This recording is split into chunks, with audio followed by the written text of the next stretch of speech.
Hello everyone, welcome to my page. Today we'll be making egg egusi soup. The reason why I love this soup is because it's just different and it doesn't look so disgusting, and it looks very presentable for everyone, including someone trying egusi for the first time. So here I have my washed chicken and I've chopped it into smaller pieces and I've set aside. Then I'm going to chop more into smaller pieces too. I'll be using 3 different kinds of leaf for the purpose of this video and the taste I want to achieve. So here I have uziza leaf and I've washed it, and I'm going to be slicing this into smaller pieces. Trust me, just stay and watch the process. You will love this method. Okay, so after chopping my uziza leaf into smaller pieces, I'm going to set it aside, and the next thing I'll bring in the second leaf I'll be using for the purpose of this video, which is the ugu leaf. Here I'm carefully plugging the neat and the good ones, and then I'm going to wash it before I slice it into smaller pieces. Mind you, you can use spinach, you can use any kinds of leaf you feel you're comfortable with, but this is my choice of preference for the sake of this video and the taste I want to achieve in this soup.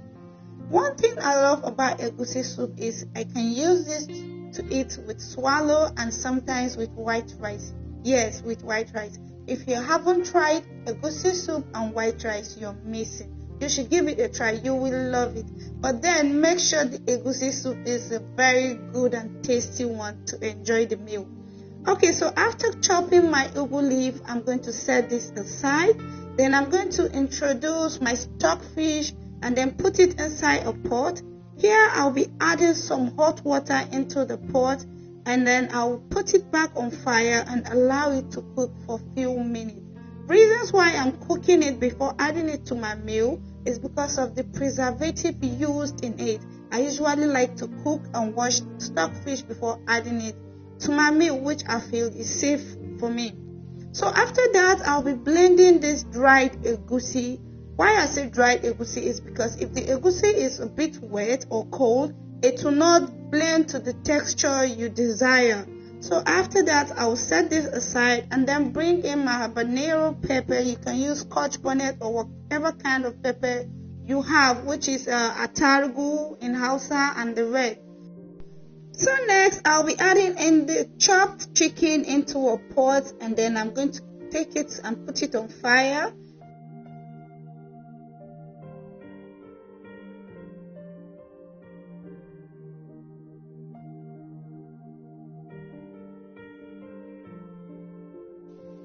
Now I'm going to come in with my chicken seasoning cube. You can use whatever kind of seasoning cube you're comfortable with. I have my own preference and I have a particular brand I love to use. Okay, so after adjusting with some seasoning, the next thing is I'll adjust the meat with some salt. Yes, it is very important. You can decide to steam your meat without salt, which I know a lot of people do, and the soup still comes out to taste very lovely. So here I'm going to adjust with some salt, and then I'm going to give it a very good stir. Do you know the secret of having a lovely soup? This stir. You have to give it a very good and gentle stir.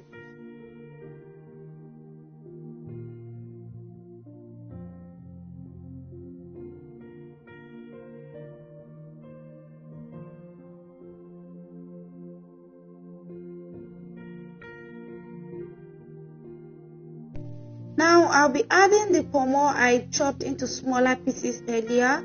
This is so that it can it can get some heat and cook so that it's softened, You wouldn't want your pomo to be very strong because pomo are skin meat and they need to be cooked very well. Already it was cooked, but I needed to cook more. Okay, so after this, I'll come in with the roughly chopped pepper that we had earlier, that we set aside earlier. And then I'm going to put a little quantity, and leave the remaining to adjust the taste of the soup later. Yes, so that when this overcooks, sometimes the pepper taste goes away. So later on at the end of the video, you will see where I adjust.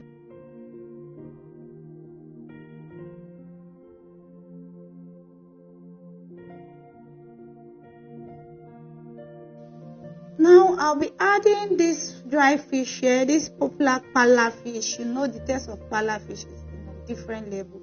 I love the fish. I don't know why, but I just love it. Though it's a bit bony and doesn't have so much fishy parts in them, but I still love it. After that, I'm going to come in with the stock fish we had boiled and set aside earlier, and then I'm going to give this a good and gentle stir before I allow it to set and cook for some minutes.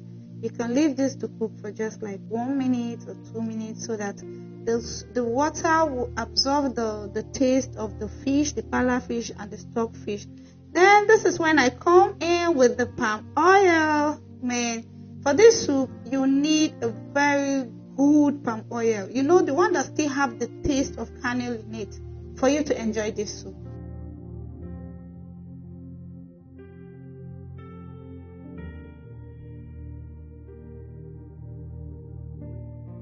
Now, this is where you can get it wrong. Alright, now I'll be coming in with my egusi. Before adding your egusi, you have to prepare the egusi batter aside before bringing it and putting it inside your pot like so. You're going to put your egusi and a little bit of water, and then you're going to turn it until you get this exact texture.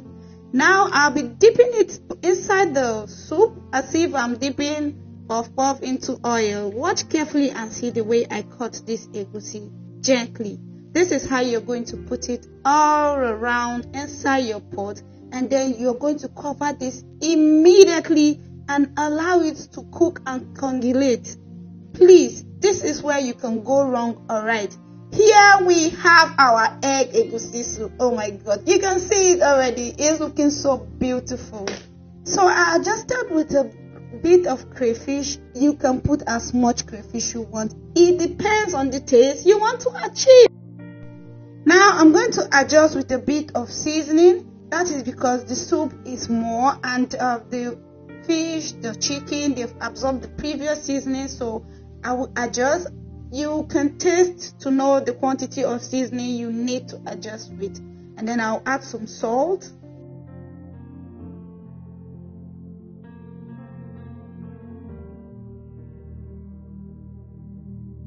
Here I'm going to stir the soup some more, give it a good stir, and then I'm going to allow this to cook for about a minute or two. It's time to bring in the bitter leaf, people, and I'll be adding bitter leaf to the soup, and then I'm going to give it a very good stir. Here I'm going to come in with a washed smoked fish, as a normal iced smoked fish, and then I'm going to come in with the oziza leaf we had sliced and set aside earlier. After that, I'm going to allow to cook for a while, and then I adjust with periwinkle. Now I'm going to introduce the pumpkin leaf, which is popularly known as ugu, we had set aside, and then I'm going to give it a stir, allow to cook for a minute, and then my soup is ready. Everyone, this is our egusi soup. Congratulations, you just learned how to cook a standard international egusi soup. See you next video. Bye. Enjoy. This is the sample.